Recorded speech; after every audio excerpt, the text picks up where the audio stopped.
Hello, I'm Marites Vitug, and this is Worldview. We take a look at global, regional, and national affairs in conversations with officials, newsmakers, and analysts. Joining us via video link is Thomas Shattuck of the University of Pennsylvania. He is Senior Program Manager of the Perry World House. Tom is a scholar who closely follows security issues in the Asia Pacific region.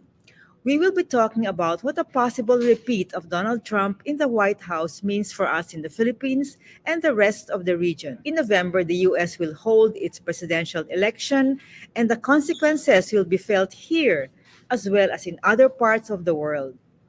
Welcome to the show, Tom. I'm glad and thanks for making time. Yeah, thank you for having me. I'm excited to be here. Yes, and I know you've been asked this question maybe several times, but what does a possible repeat of Donald Trump in the White House mean for us in the Philippines first, then maybe the rest of the region? And as you know, the Philippines and the US have uh, intensified its bilateral relations, especially on the security side. So, what will it mean if Trump wins in November? Yeah, so it's a little tough because when he was first president 4 years ago, the Philippines wasn't one of the major Asian countries that he dealt with, despite seemingly there being a potential link between the personalities of Duterte and Trump. It was not a real high priority. He really prioritized relations with North Korea as well as his relationship with Abe in Japan. So moving into a potential second term for Trump, it's not clear how high up on the list it will be a second time around. I think it will definitely be a higher priority given the new Marcos policies, or they will at least be new for Trump, where they are much more assertive for Philippine sovereignty against China in the South China Sea. And when it comes to being assertive against China, that's one way I believe, for a country to get closer relations under a Trump presidency, because that seems to be the route that his policies are going to take when the documents that his team or would-be team are producing is really taking it to China. So the more the Philippines pressures or pushes back against Chinese coercion in the Philippine Sea, I think that will actually show that the Philippines means business, and there won't be complaints from Trump that the Philippines isn't doing enough for its own defense. So in that respect, I think things would possibly be good for the bilateral relationship under a second Trump term. But basically, we thought that Trump is more of an isolationist, that he will not really give importance, especially to countries which really don't benefit the U.S. Like he may look at this as a one-way relationship. Yeah, it's like he views things through the transactional prism. So the economics, I think, are important, but as long as he views the Philippines as not having stolen jobs from the United States, which was an issue for other countries throughout Asia, then there won't be as much pushback there. So while he is an isolationist, he's also emphasizes personal relationships. So if the Marcos administration and Marcos himself can get along with Trump, that would kind of break through the isolationist tendencies that Trump may have.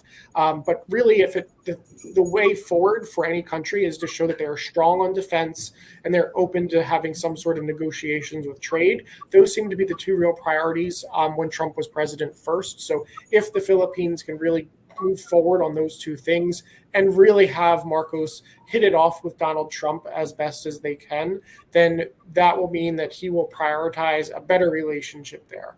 And with the death of Shinzo Abe, Japan has a new leader that Trump would have to deal with, and we don't know what that relationship would be like. So we don't know if the U.S.-Japan relationship will be as strong in Trump term two. He still seems to be quite aggressive against the Koreans and the views that they don't necessarily pay as much on defense. So there seems to be an opening in Asia for Trump to have someone be his new best friend as a leader for a good, strong bilateral relationship. So that does create a good possibility for Marcos and having that benefit the Philippines with his second Trump term. Yeah, you spoke about Abe and U.S.-Japan relations. But the one big thing here is the trilateral arrangement or cooperation now among U.S., Japan, and the Philippines. Would Trump look kindly at this? Is he open to like this new trilateral arrangement? And is the momentum unstoppable, or can this still be reversed? So I think first, all momentum can be stopped. I don't think that anything that is beyond some sort of law or treaty, those things are very much more difficult to stop. So since this is at the presidential level, if Trump decides that this is one of Biden's big foreign policy victories, he may either try to stop it or renegotiate.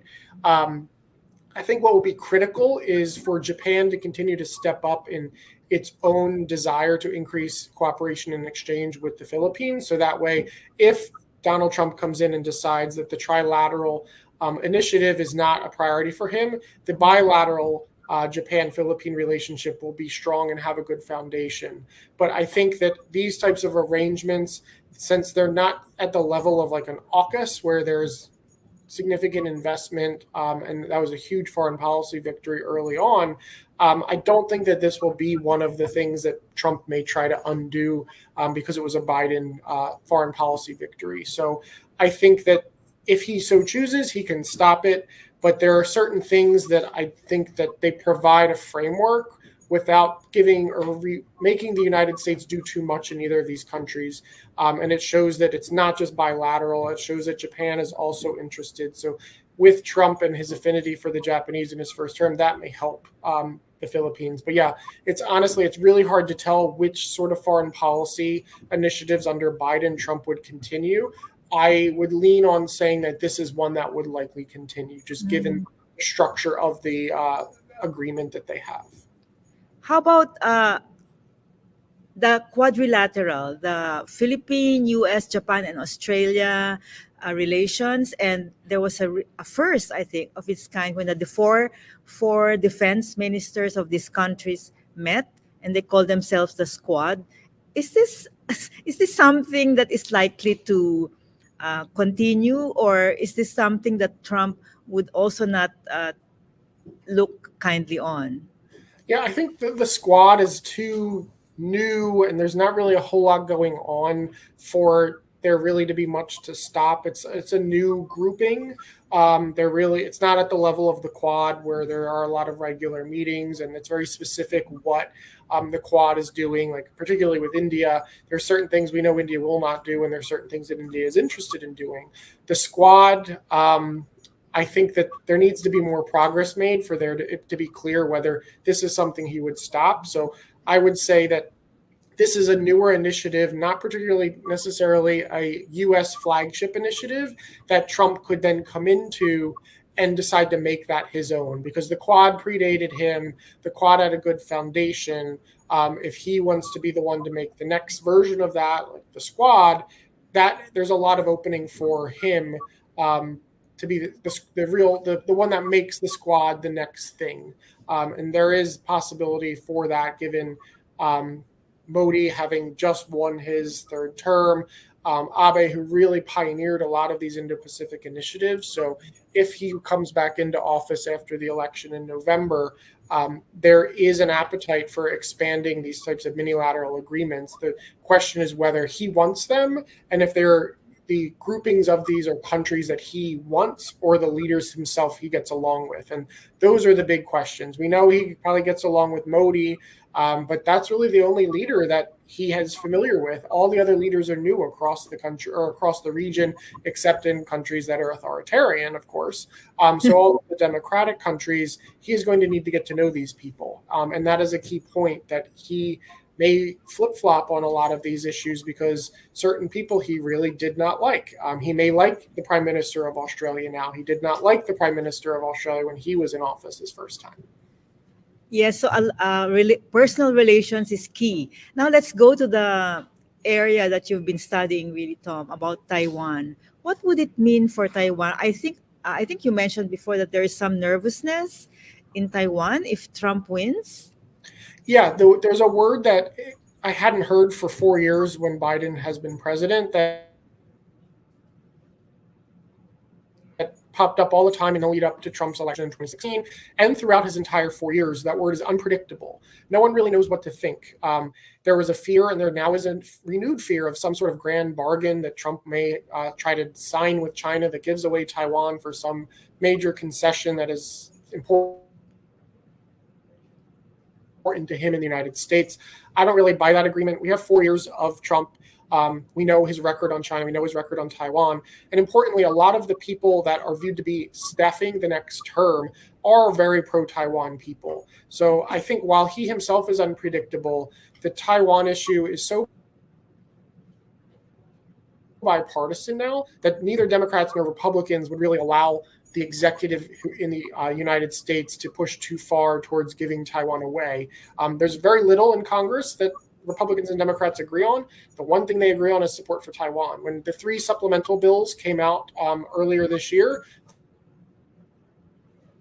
the one that got the most votes was the Indo-Pacific Taiwan bill. So there is appetite for increased cooperation in Taiwan. So the fear that maybe Trump would do something detrimental to Taiwan's security, I don't think at the moment is unfounded. However, he has said, and is starting to get back into full-time campaign mode, there is starting to be a bitterness on Trump himself that he believes that Taiwan stole the U.S. semiconductor manufacturing industry. So if that is the line he is taking, he may not necessarily give us any sort of preferential treatment towards Taiwan. But it's key or important to note that up until one of the recent National Defense Authorization Acts, where Taiwan now has the authority or is allowed to be a part of the Presidential Drawdown Authority, Foreign Military Financing, and International Military Education and Training Program. Before all of that, Taiwan bought everything from us. So they were creating U.S. jobs by buying, without really much support from the United States, a wholesale of things from tanks, missiles, helicopters, radar, what have you. So while he may be a little bitter about where we are in the semiconductor situation with over 90% of the most advanced being produced in Taiwan, Taiwan does create U.S. jobs by buying or now being given or sold or financed or loaned a lot of U.S. Equipment. So I think that Taiwan's issue will continue, or the Taiwan issue will continue apace. I think there will be continuity on that, especially if he does come into office. It will be under the year 2027, which is seemingly the year everyone in Washington believes that is the year that the PRC will have the ability to conduct an invasion of Taiwan. But it's important to note, ability does not mean they will do it. But whoever wins the election in November will be president when the PLA will have a much more significant military power vis-a-vis the Taiwanese. So it is critical that whoever is in the Oval Office, starting on day one when they're inaugurated in January, that they take the security issues years from now much more seriously than we've seen under Biden and under Trump. Both were good with giving Taiwan what it needs.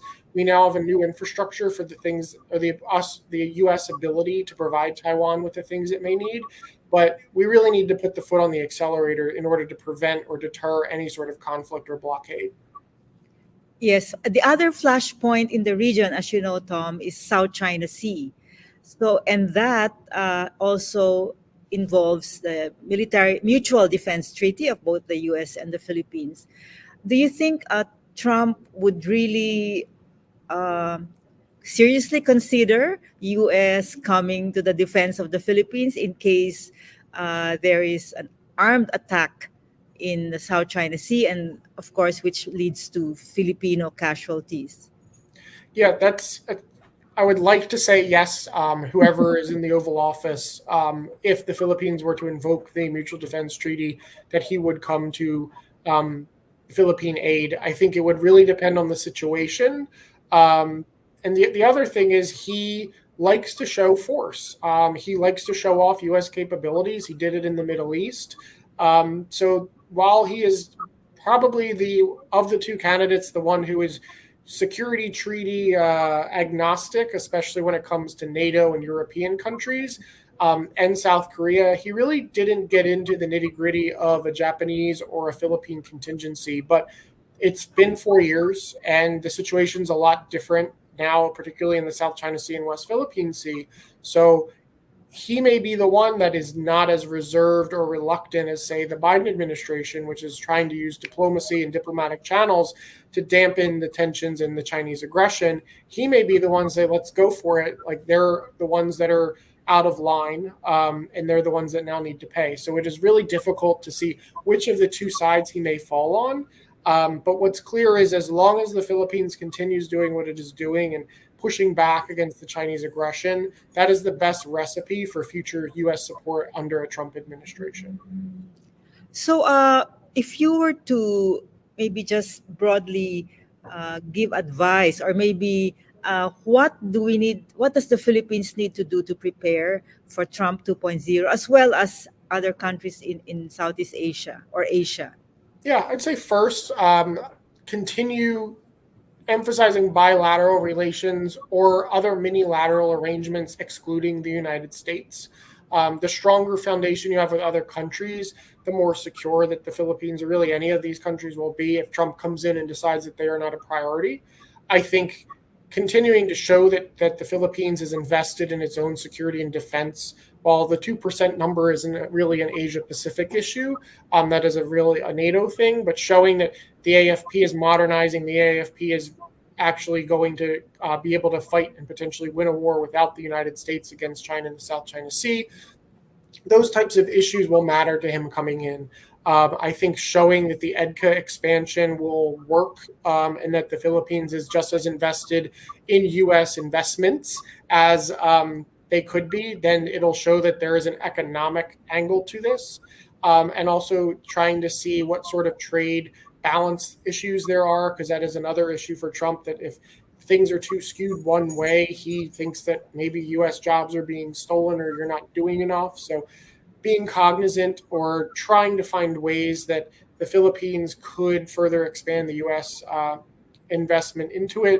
How can the Philippines help create jobs in the United States? Because that seems to be on both sides, Biden and Trump, is U.S. jobs, U.S. manufacturing jobs. Whether that's a realistic goal, if countries can show that what they're doing helps U.S. manufacturing, the better. And at least with the Philippines or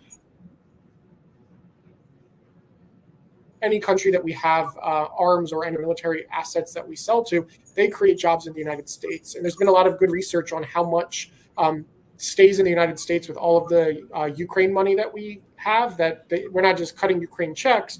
A lot of that goes back into the U.S. economy. And if the Philippines can really show that that's the same for any type of security cooperation with the U.S., the better. So it's really about making sure that he does not perceive that the Philippines is not robbing the United States of jobs, showing that you are just as invested in your own defense, so he can't complain about numbers and funding, and showing that you yourselves are not afraid of being bullied by China. And at least the first or the second two, the non-economic one, the Philippines is doing quite well. I'll say I'm not an economist. I'm not really familiar with the U.S.-Philippine economic relationship, but on the security side, I think the Philippines has stepped up in a way that was surprising, and the Philippines is continuing to not back down. Things may get worse in the lead up to the election, or we may see China kind of try to dampen tensions by not being as aggressive as a way to make the Philippines not a campaign issue. We know Taiwan will be a campaign issue on the foreign policy space. As of today, I'm expecting the Philippines will now be a foreign policy issue, which is very unique for the Philippines.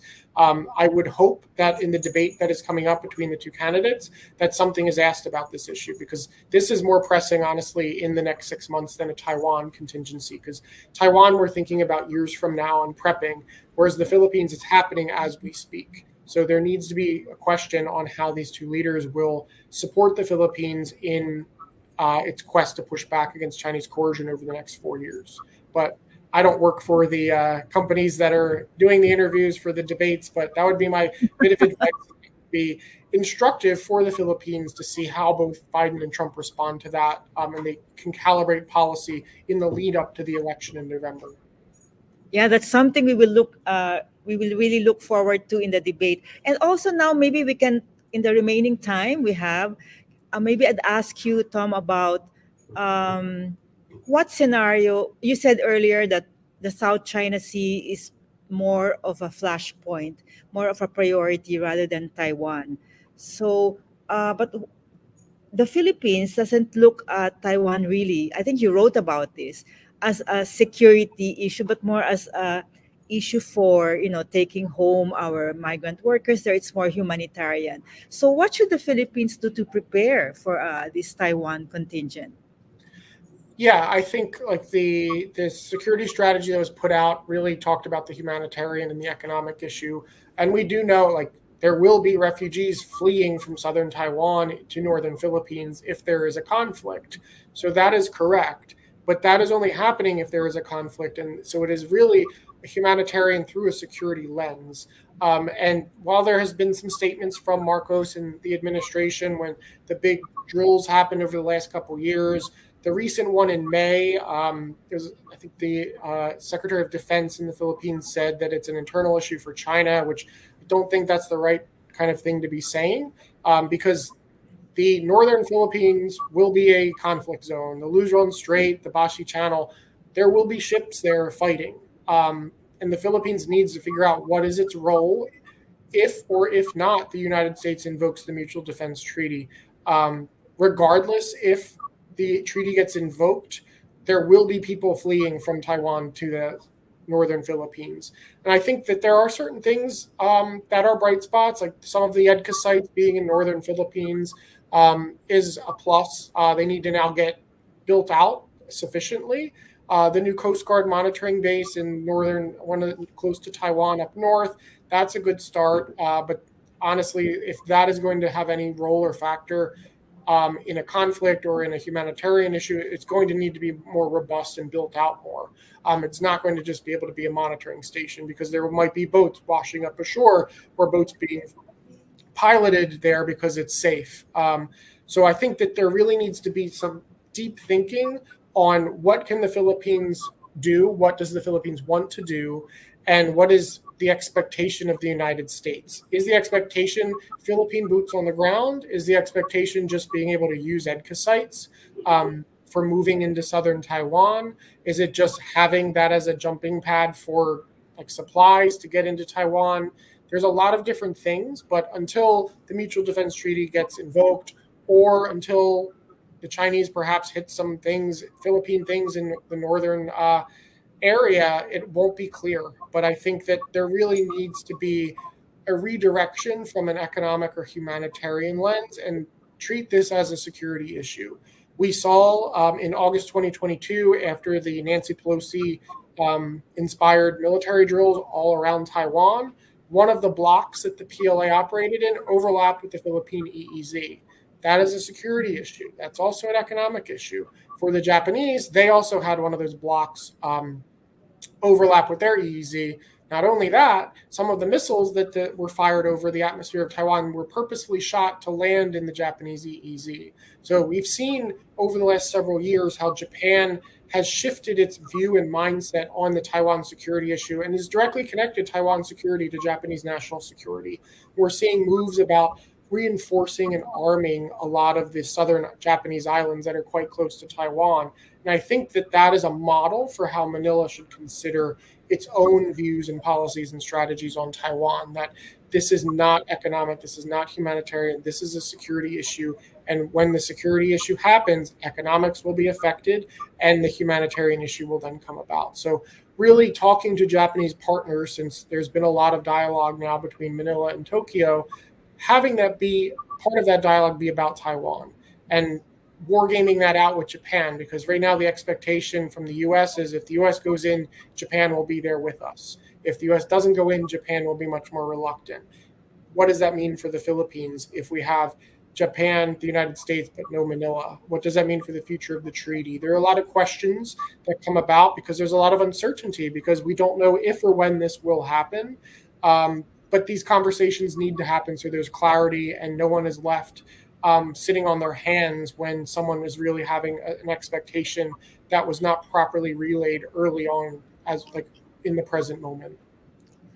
So that's really two major flashpoints that President Marcos has to really contend with: South China Sea and what's the possibility of an invasion of Taiwan. So on that note, thank you very much, Tom. And also, actually, Tom, thank you for allaying some of the fears of a possible Trump victory. Uh, I think you've tried hard to look at the bright side or of a Trump victory, but at least some of the fears here in the region are you address them, and we look forward to the debate, which is happening when. I want to say Thursday. It's this coming week in the United States. Okay. Yeah, Okay. I tried to stay away from the debates because not really much comes out of them, but it is definitely this week. And I can say I'm both looking forward to it and not looking forward to it.